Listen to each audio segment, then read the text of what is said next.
Trenton Journal is for people who won't take no for an answer. Trenton Journal is for community leaders. Trenton Journal is for people who won't settle. Trenton Journal highlights some of the positive voices in the community and fills in the information gaps through original reporting. Welcome to Capital Conversations. I'm your host, Kenneth Miles, founder and publisher of the Trenton Journal. Each episode, we bring you interviews with change makers and local leaders like today's guest, PhD candidate Harrison Watson, an ecologist. Or should I say ecologist and PhD candidate over at Princeton University.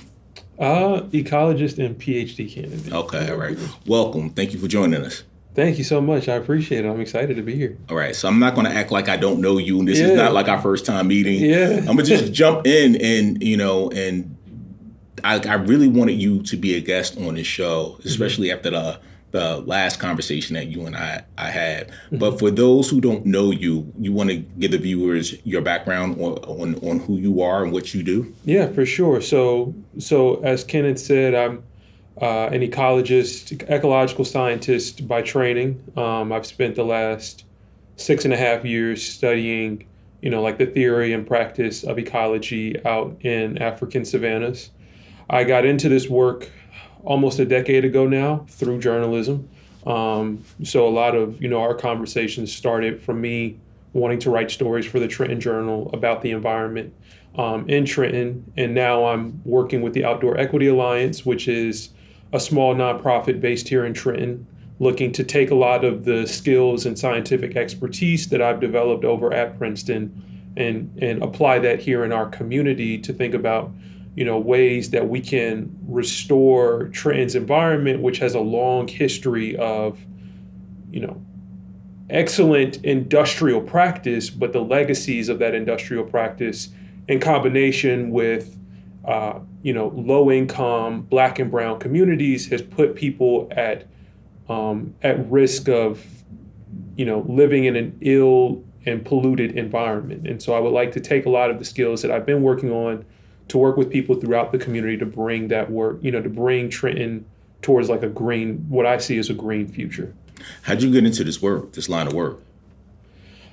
I've always been interested in environmental work. The way I like to tell this story is that I came into it through my Catholic upbringing. So my family, my parents grew up in Mobile, Alabama, and that has a very strong Catholic community. Same thing with places like New Orleans, where we spent some time when I was younger. But we didn't really go to the church a lot. We spent a lot of our time on Sundays when we should have been in church and mass at the park. And a lot of my, I may have been passing comments, but, I took it very much to heart that like my parents took us to the park to be with God's creation and learn how to take care of that and things like that, even if we weren't like actually practicing that. And I really carried that with me for a long time. I grew up and a lot of the conversations that I was listening to were about things like acid rain and fossil fuel pollution and things like that. Big questions that seemed to be very important for the world around us. And I always was very interested in doing my part to take care of the planet in whatever capacity that looked like. And it's taken on a variety of different forms, but that's sort of how I got into it when I was younger.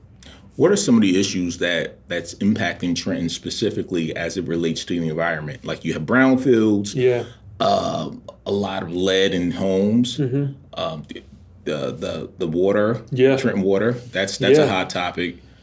Yeah, it's a confluence of issues, I think, right? Like you said, and like I mentioned earlier, you have a city that, a couple centuries ago was the leading pottery manufacturer, at least in the United States, if not in the entire world. And with that comes a lot of lead pollution, but also the fact that you had a lot of factories here. There were other pollutants not necessarily related to the ceramics necessarily in the soil, but just the refuse that came out of factories from having to run these machines that contributes to those things that, interacts with things like redlining, which was keeping, Black and brown people out of these communities.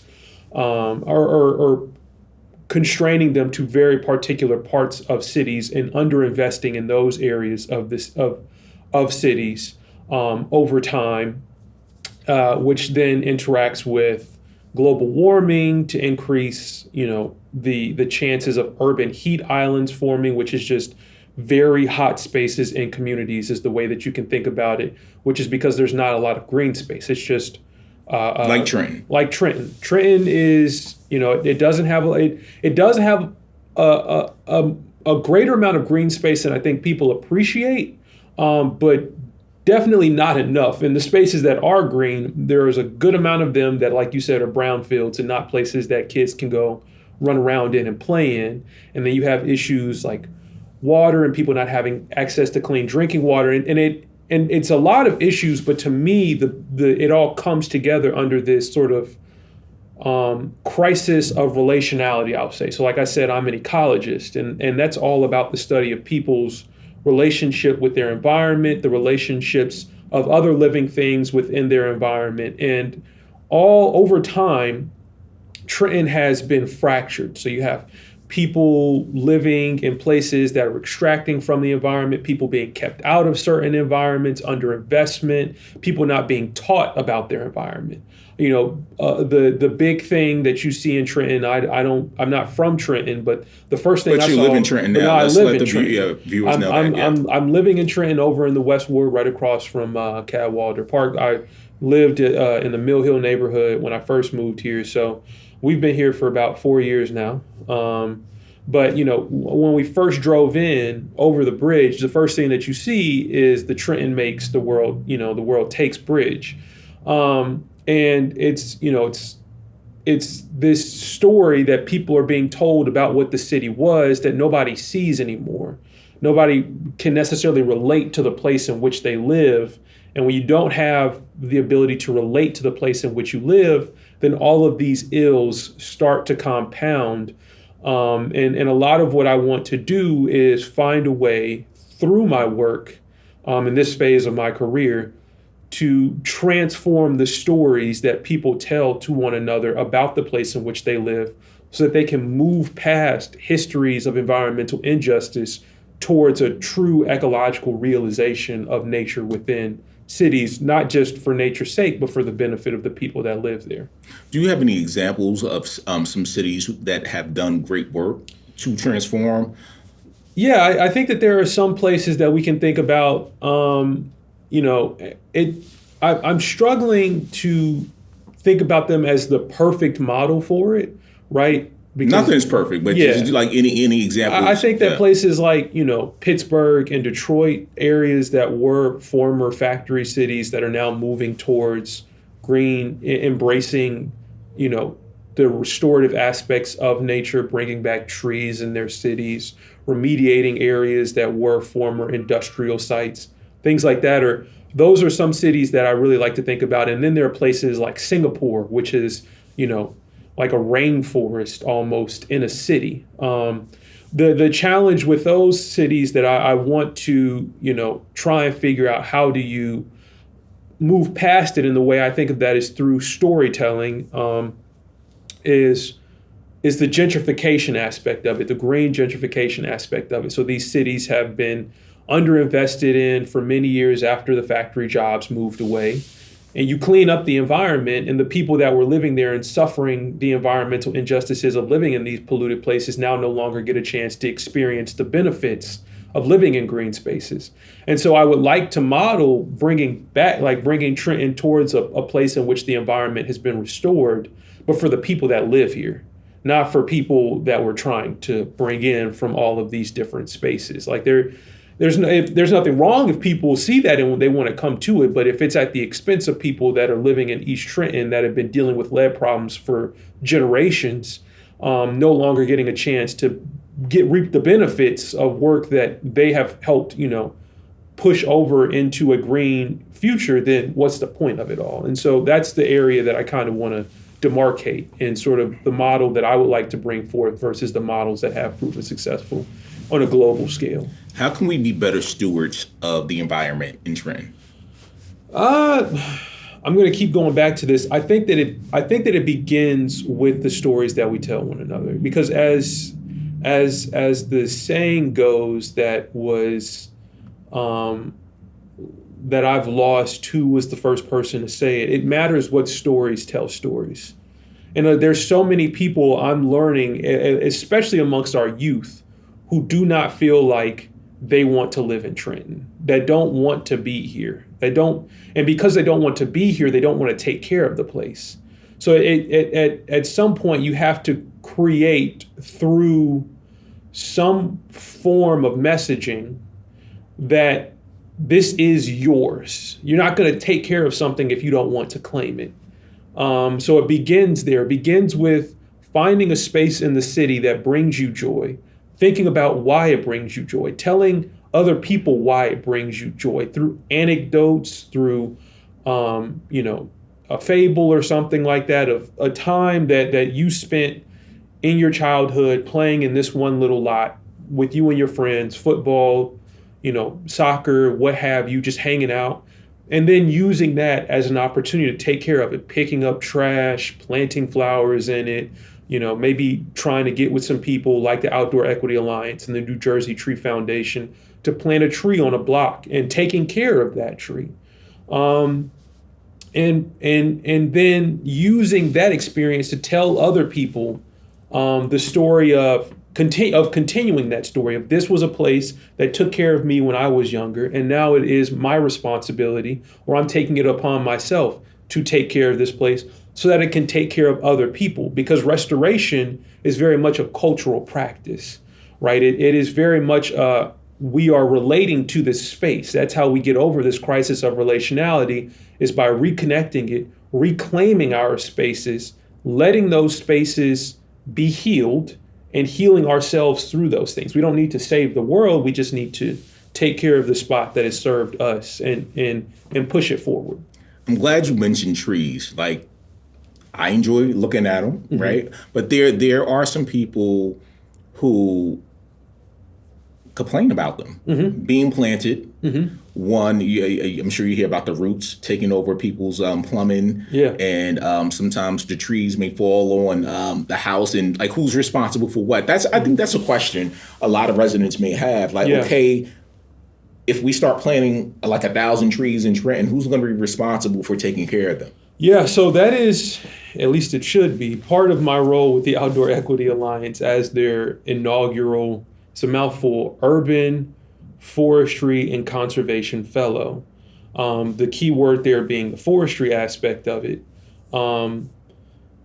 This goes back to sort of the crisis of relationality, which is you have people putting trees in places that did not belong in that place, and no clear partnership or agreement formed with the community members who would be receiving that tree, that they will take care of it, or that there will be somebody put in that place to take care of that tree. And so that's why you have people complaining about the fact that a tree is ripping up their sidewalk, because number one, there was the wrong tree in the wrong place. There are species of trees that will grow in particular ways. Not all trees grow straight down. Some trees grow out. Some trees grow out and down. And so the first thing that you have to do is understand the environment that you're trying to put a tree in, and think about, how is this going to interact with the sidewalk, and who's walking on that sidewalk? Is it somebody that's disabled? Is it an older person that maybe can't, move all over the place? Is it a kid that's running around and is going to trip on the sidewalk and things like that? If you don't have those conversations, then you have people putting trees in the ground, and then 20 years later, that tree has become a whole thing that nobody is taking care of, and now it's falling on people's houses, and finding breaks in water pipes, and exposing cracks that were already there in a broken environment that needs to be healed. So to go back to what my position is supposed to be, is to just monitor the growth of these trees, monitor people's perceptions of these trees. So the back half, the crux of this, fellowship is monitoring of the 1,000 trees that are being planted across the city. Where are they? How are they doing? I'm not the only person doing it, but at least with Outdoor Equity Alliance, that's my role, especially for trees that have been planted by volunteers, because there's people planting trees in this 1,000-tree effort. Some of it is people being contracted by the city, and some people are people that are interested in having trees in the environment in Trenton, that they want to come out and put those trees in the ground. And so I really am trying to focus on those trees. Are people trashing them? Are they falling over? Is there, something wrong with the tree that we can then go back and make sure that that tree is being healed? But then there's also, again, moving forward, we have to have those conversations with community members. Do you want a tree right here?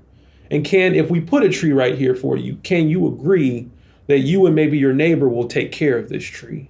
And, you can decorate it however you will, so long as you know that the tree, you can't put anything on the tree.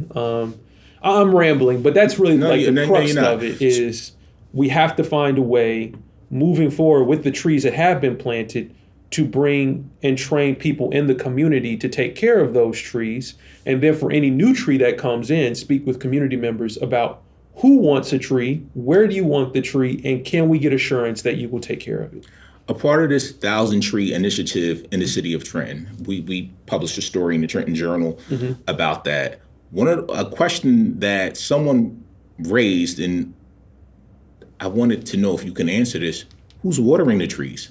That is a big problem. People are like, yeah, that in theory, this is good. Yeah, so, but especially, but let me finish. Yeah. Especially with the urban heat island effect in Trenton, which is raising the average temperature. So it's hotter here. Yeah, it's a big issue. And I don't want to speak ill of the people that have put this effort forward, because we do need to put the trees in the ground. But so much of the importance of trying to reforest or afforest a city is making sure that the trees have what they need. That you have care put behind it. And so that's sort of the next steps for this effort is, all right, we have the trees in the ground, now who's going to water it? Because right now that infrastructure is not in place, that system is not in place.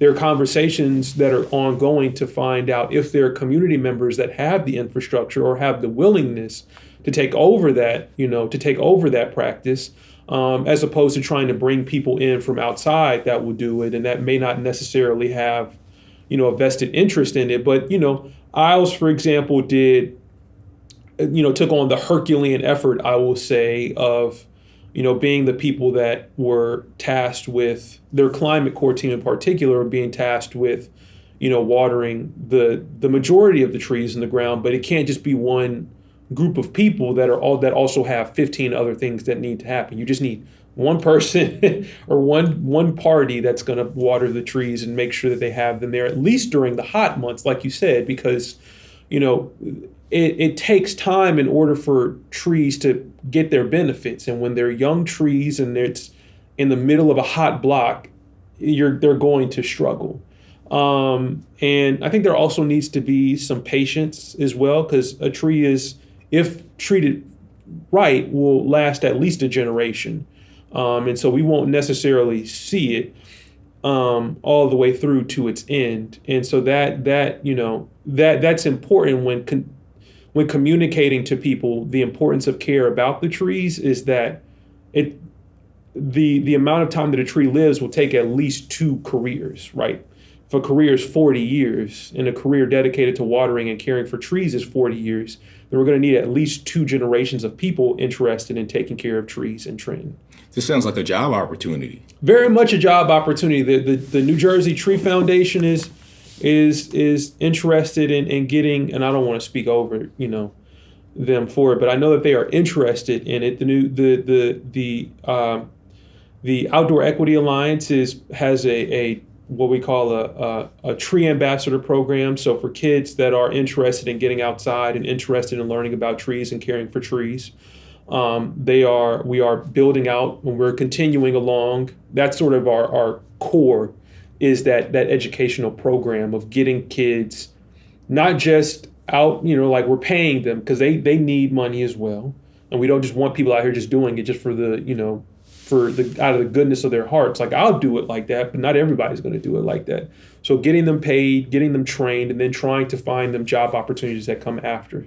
In a perfect world, I established the bounds of this fellowship because this is the first year. So what actually is like the true benefit of this fellowship. And then can we identify somebody in the community or somewhere else that will, follow behind me to keep up this role and then take in really the meat of this opportunity, which is taking care of those trees and becoming a much bigger voice than even I am, right? Hopefully 10 times a bigger voice than I am in this community. I'm not saying I'm like super outspoken or anything like that, but actually becoming like a super fixture in the community.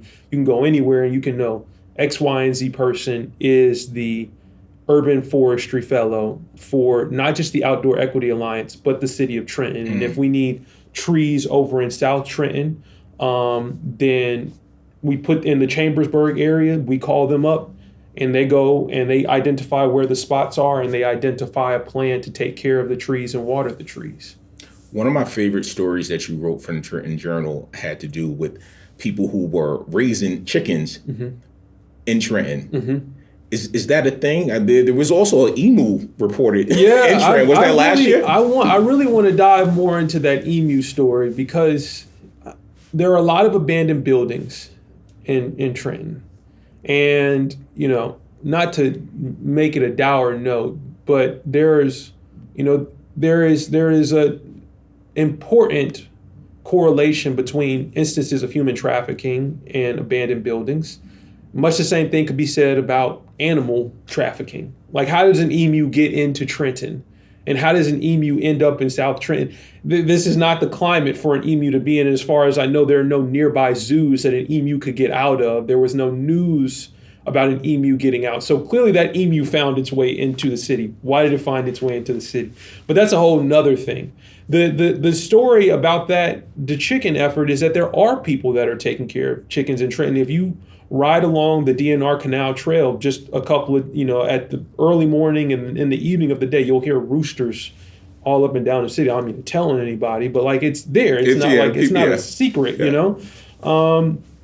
And I don't think that, we should be more open with it because they're an important source of food that people need to have access to. That, yes, we do have sources of food, but they're not necessarily abundant and certainly not healthy sources of food. Like, the other thing that the Outdoor Equity Alliance is very interested in is developing an urban agricultural program and getting people in the city to grow their own food. And whatever that looks like, whether it's raising chickens, whether it's, starting community gardens and doing things like that, or having much bigger commercial efforts, like this needs to be something that we think critically about because, industrial agriculture is not a sustainable means to an end of feeding the world.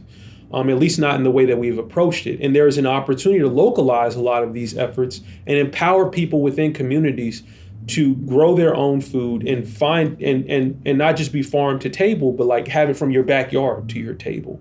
And if you have enough people doing that, then that can supplement, at least to some degree, a lot of this industrial agricultural work that is, I think, sort of reaching its end. So how can people reach you if they want to participate in any of the work that you're doing? So the first place to do would be to knock on the door at 407 West State Street. So the Smith Family Foundation has a nonprofit incubator where the Outdoor Equity Alliance is based. And then please feel free to email me at hwatson@outdoorequityalliance.org. I unfortunately am not on social media. That would make my life that could easier, be a good thing. But it would make my mental a lot much worse. Unfortunately, I'm very sensitive to that stuff. And so, otherwise, I have two projects that I'm working on right now that I tend to frequent in the city. The first is like a little meadow that I'm trying to cultivate at the corner of Montgomery and Perry Street. And another is a meadow at the intersection of South Clinton and Mulberry Street. So, trees are very important, but a lot of my dissertation training and a lot of my upbringing as an ecologist is based in grasslands and wildflower and spaces where flowers grow. And I would much prefer to be in the dirt trying to figure out how can we get, places for the birds and the bees to be eating and flowering and whatnot. So, I'm at those places fairly regularly and just trying to, you'll see me in the ground trying to figure out how can I pull out this, non-native species so that we can get another flower growing. So I'm outside a bit, so you can find me there if I'm not, at 407 West State Street. In closing, somebody who's doing the work that you're doing, who has the training, the experience, where do you see the future of Trenton headed? That's a really good question. I feel like it is trending, towards an open, greener future. And the reason I say that is because I'm here, and I feel like I have something to say You're about a little biased, that. Right? I feel like I have something to say about that. But I also think as more people find that the digital spaces that we began to become quite addicted to in recent years sour and sort of outstay their welcome. And I think that more people are interested in getting outside, despite the best efforts of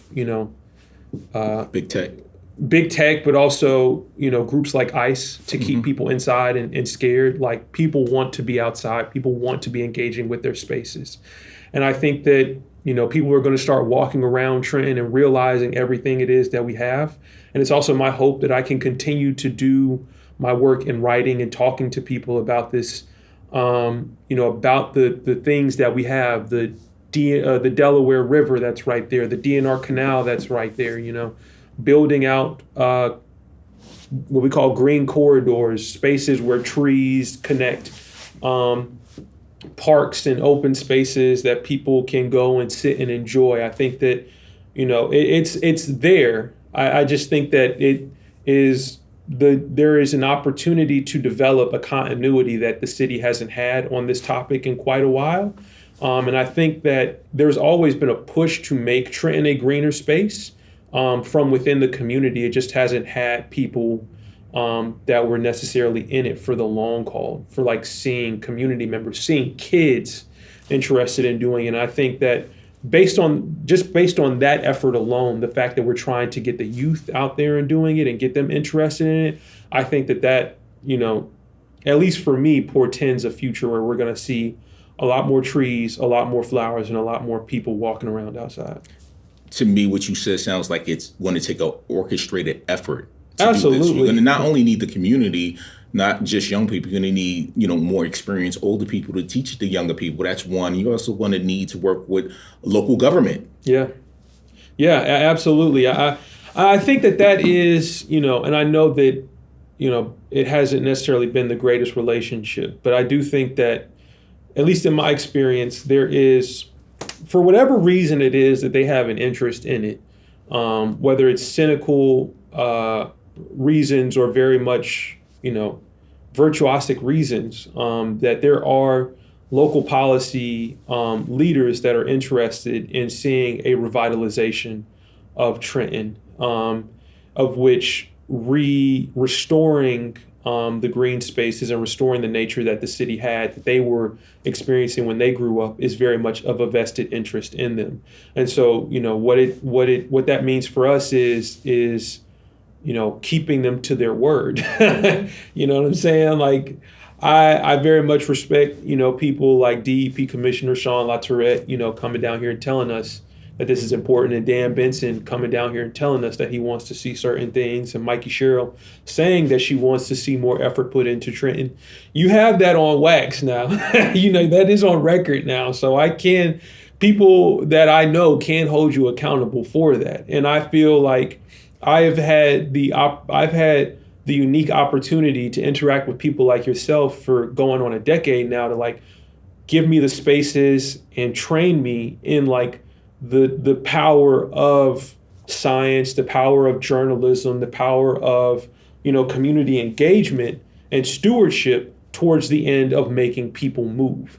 And so what I see like this part of my career being is, at least for a time, like you said, moving all of these people together in the same spaces, leveraging relationships that people want to make towards the ends that I see of giving people like my daughter the opportunity to go outside and have and see birds and see bees and have fresh air. And not have to go to Princeton. And not have to go to Princeton and not have to, say Princeton is what it is, Lawrence is what it is, but I have everything I need right here and I just need to move it on my own. Absolutely. Yeah. Well, listen, thank you for joining us. Thank you so much. I really enjoyed this conversation, man. All right, to be continued. Yes, absolutely. Absolutely.